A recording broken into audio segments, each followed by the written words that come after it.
Hey guys, welcome back. Today is part 2 of 3 in our AR500 Armor Level IIIA performance testing. In today's test, we will be testing their Level 3A hybrid armor. In case you missed part 1 of the test, in part 1 we tested their R.A.N.G.E budget 3A armor against various threats ranging from just right under the limit to over the limit and beyond. That panel exceeded my expectations for a budget level 3A panel, so I can't wait to find out what this level 3A hybrid panel is going to do. From what I researched, the R.A.N.G.E level 3A panel is right around the NIJ certification for level 3A. 1430 feet per second for 44 mag and 357 SIG rated as well. This hybrid 3A panel listed on their specifications has a V50 rating of 1730 feet per second for 44 mag. That V50 rating means at that velocity 50% of the shots are allowed through for performance testing. So we're gonna test right up until that limit, and as always on my channel, we're gonna go above and beyond. So let's pack everything up, get to the range, and we'll start on part 2.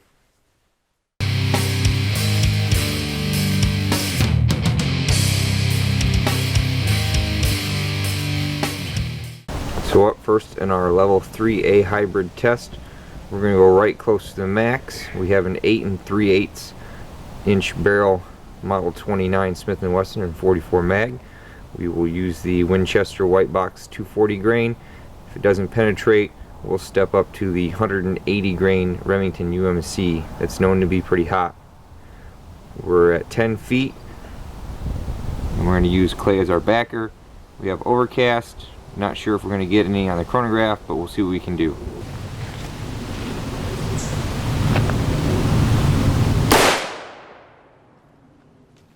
Impact velocity was 1,363 feet per second. So there was our impact. The bullet is captured inside the vest, and there is our back face deformation. Our back face deformation in this clay is 26.34 millimeters. So now we have our 180 grain Remington UMC in the same 8 3/8 44 Magnum.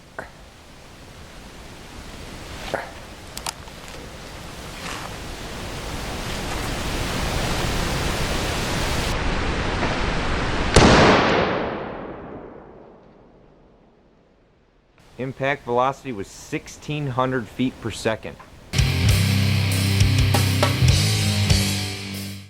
So here is our shot. A little close to the edge, but we're still on the panel. The round is in the panel. Broke the backside pretty good there, but it's in the panel. Our divot there is 31 millimeters. Let's move on to something a little faster. So now we have a 6-inch AMT Automag III and 30 carbine. This is a 110 grain full metal jacket. We have the clear gel behind it to see if it's going to penetrate.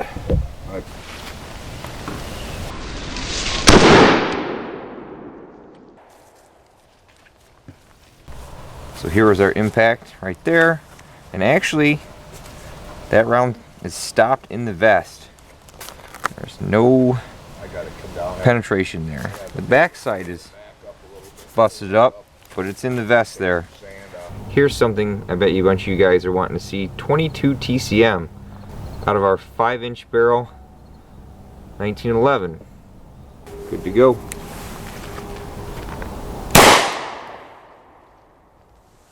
So here was our 22 TCM. I was fully expecting that to go through because it's way over the threat rating for this, but it actually stopped it. Broke the back apart there a little bit, but the bullet is in there. Here we have a timeless classic 7.62 by 25 out of the CZ52.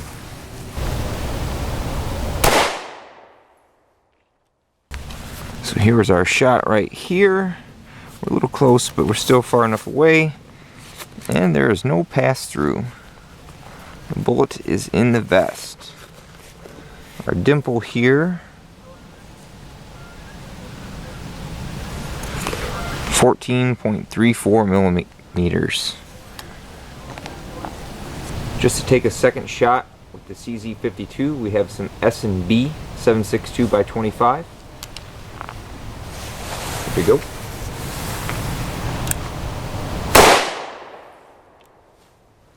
So here's our impact down here. There's our crater, and we have no pass-through. The bullet is in there. I apologize for not having any velocities. The weather did not cooperate today, and it's severely overcast, so we have no sun for the chronograph. Quit working after the 44 mag. Let's see what else we got. Now we have 357 SIG from M&P with a 4-inch barrel. This is American Eagle, 125 grain full metal jacket. I'll have to retest at a later date to see if I get velocity off these, but I imagine they probably come pretty close to advertised.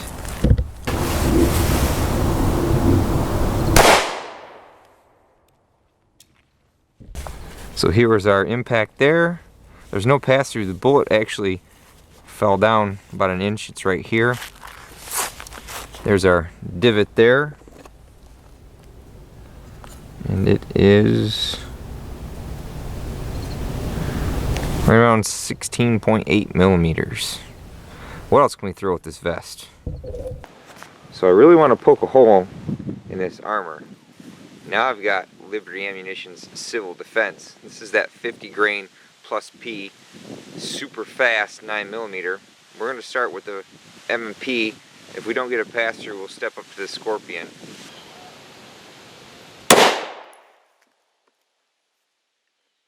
Impact velocity was 21.78.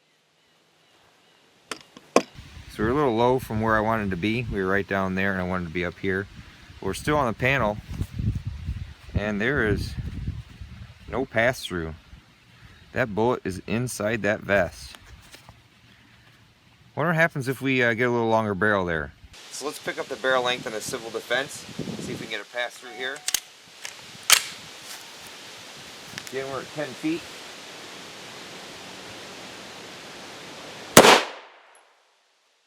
Impact velocity was 23.93. That's smoking fast for a 9mm. So here is our impact. We're still far away from other shots. And unfortunately, we have a pass through. Kind of hard to see there, but if you come off to the side here, you can see the bullet right there.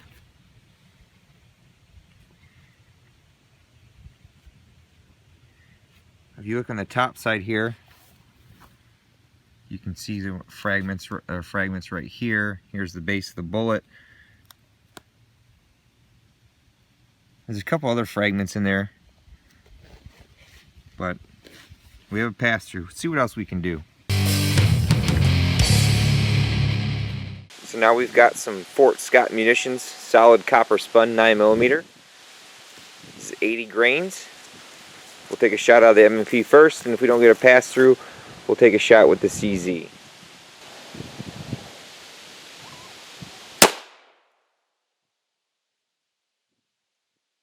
like we hit right where we wanted. Velocity is 1,349 feet per second.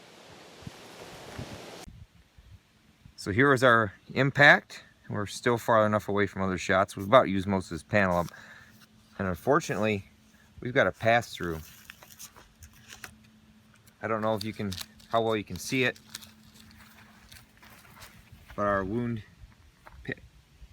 path extends all the way through this gel block and into this jug. It even actually pierced this jug, but didn't penetrate. So that's some amazingly hard copper there.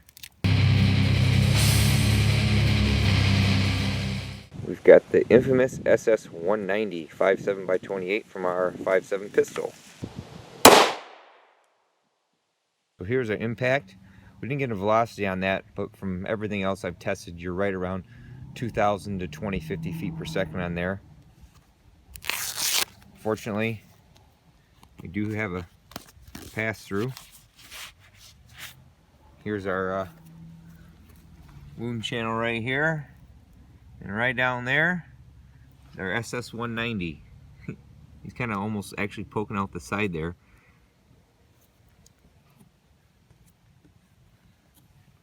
That went just about 9 1/4 inches there into the gel. So in part 1 with the R.A.N.G.E armor, we tested SS198 against it and it penetrated. We'll test it again. Impact velocity was 2,044 feet per second. Our impact was right here. And no pass-through. We've got just a little tiny dimple there. Not even worth measuring. So that just goes to show you that this hybrid panel is really built tough to take some extreme tests.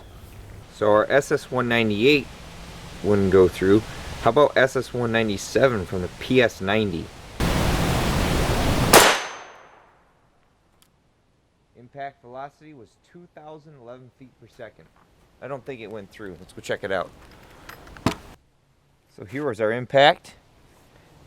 Still far away from all these other shots. No pass-through. The bullet is in there. Here's our dimple right here. We're looking at about 13 millimeters of back face deformation. Let's see what the American Eagle TMJ will do to it. It's slower, but it's got better bullet construction. So here's our 40 grain TMJ.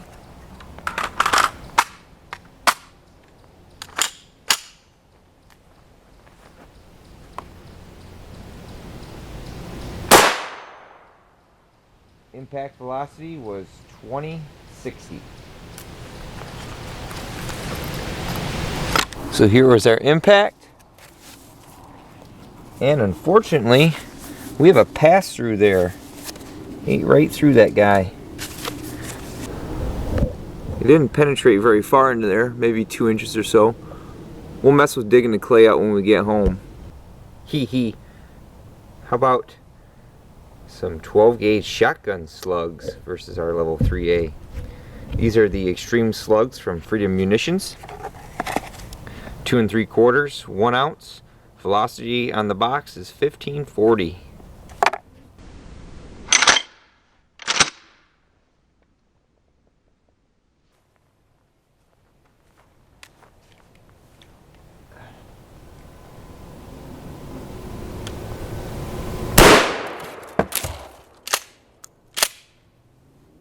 That was a lot of energy.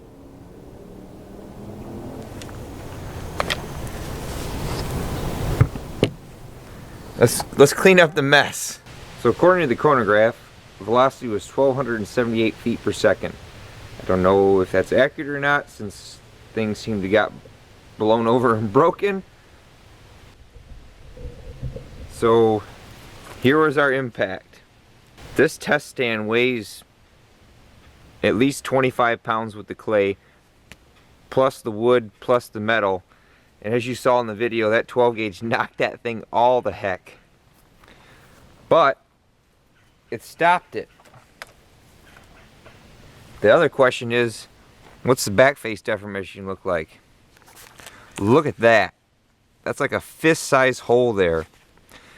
This panel actually ended up back where I was standing 10 feet. And here is the slug. Look at that thing. Mushroomed right over. Our back face deformation, if we can get in there.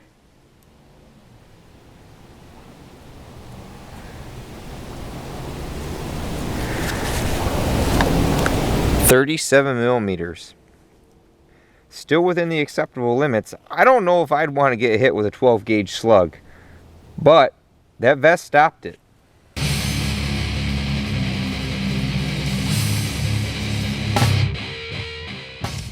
How about some 300 Blackout? We've got some 187 grain subsonic, and if that doesn't go through, we've got some 147 grain. We have a 9.5 inch barrel.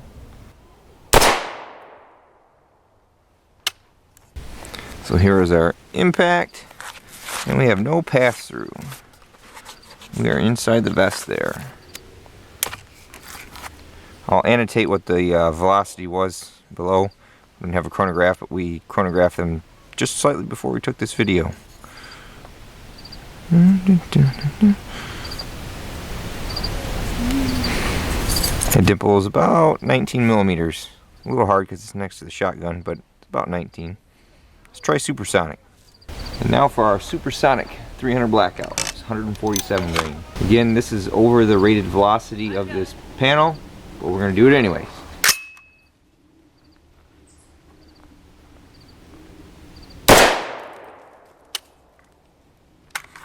Do believe we have a pass-through. So here is our impact, and unfortunately we have a pass-through. It went right through my 3 inches of clay and out the back side. So it went through the clay, went through my wood backer there, kind of skimmed along, and here's the core, or here's the jacket. We believe the core is right there. 12 gauge is nothing to be messed with. It didn't penetrate the plate, but it messed that stand up pretty good. That slug is just cool looking like that. So let's tear open this nylon and see if we can find a couple of the recovered rounds.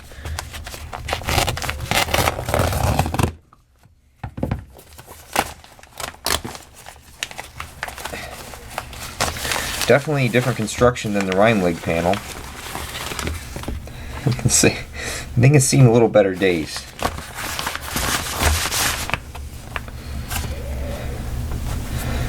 This came out when we shot it with the 12 gauge. This was the 180 grain 44 Magnum. It fell out over here. The 240 grain 44 Magnum. This giant mangled mess. That's the 240 grain 44 mag that it stopped. Here's our 22 TCM, at least most of it anyways. Here's some another part of it. There's our military surplus 7.62 toke. Made it about halfway through the panel, didn't go through. We chronographed those on day 2, a little over 1,500 feet per second on the high end, mid 14s on the low end. Our civil defense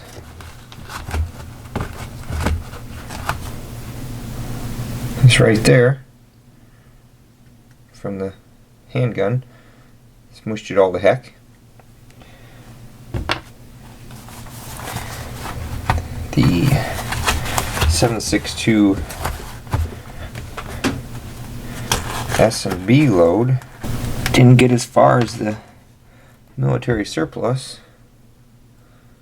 There's some jacket fragments.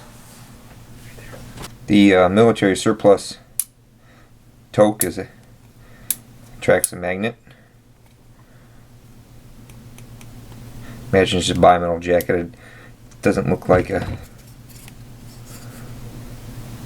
Yeah, that's lead. Jacket's bimetal. Here's our 125 grain 357 SIG. You actually don't think it made it any farther than the first panel there. Just mushroom. He just mushroomed right over.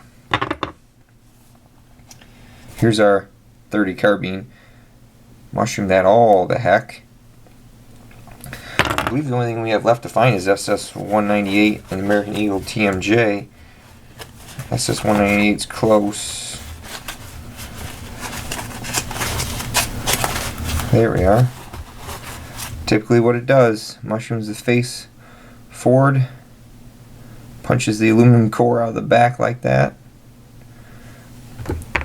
And the SS197 from the PS90 is in a bunch of pieces right here.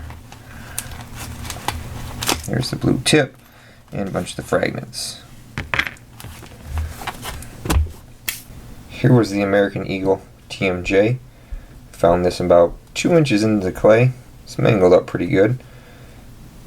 Bullet construction definitely played a role in its penetration. Velocity wise, it's pretty slow compared to the SS197, but it went through. Here's our other panel from the 300 Blackout. The subsonic round, I'm not going to tear this all apart because we can still use this. The subsonic round's right there. It's a big giant, like 3/4 of an inch expanded there. I can see it in there. When we shoot the rest of this, we'll have to pull it out. The supersonic unfortunately made it through. I figured it'd make it through. It's way above the threat level for pistol vests, but it burned right through that guy. So all in all, AR500 Armor's HybridLevel IIIA panels stop some pretty fast things that are well above the threat rating for it. So for being a 1 pound, very flexible panel, this thing is built to take a punch. Thanks again AR500 Armor for sending us these panels to test. This concludes part 2 of 3 of our testing. Stay tuned for part 3 of 3 where we test the hard plate. Thanks for watching, everybody.